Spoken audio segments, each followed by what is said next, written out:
Happy Tech Tip Tuesday to you. Doctor's in the house again. Brian here from Hospice Equipment. Today we're gonna be going over the dead man switch pedal, or that's what we call the dead man switch, or your foot pedal when you're up in the basket.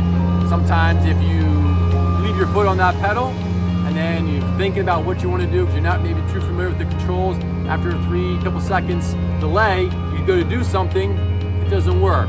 And what it is they're telling the computer system, hey, there could be something wrong with this person. Basically, it's a safety override feature. You leave your foot on that pedal for more than a couple seconds, it will cut out. So basically, just lift your foot off, reset, and then go do what you want to do. So, next clip, I'll go up in the platform and just show you what that looks like real quick. Again, foot switch safety feature, really, essentially, let you know what you want to do. So here on the platform, I'm just going to do this with my hand. Is your foot pedal switch. You push down on that to engage. Just do a quick little scan just so you can see where it's at. Here on the floor of this machine. It doesn't, again, manufacturer's a little bit different, but they all should have a pedal here. So when you want to go do something, you put your foot down to engage it. But if you leave it down too long and you don't do anything, it's going to cut out and not allow you to do anything. So basically just take your foot off the pedal, put your foot down, and go hit the operation that you want to do.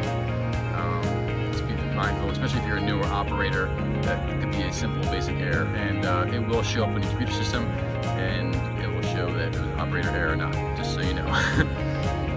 Thank you for tuning in this week's Tech Tip Tuesday regarding I call it the dead man switch, operator switch, safety feature, foot pedal there, whatever nickname you want to call it. Any delays on that, then you go to operate it, will shut you down. So just keep in mind. Thank you for your support. Thank you for liking this video. Like, subscribe. Let me know how I can help you and your team out. And I appreciate you. Have an amazing rest of your day, and I'll see you next week.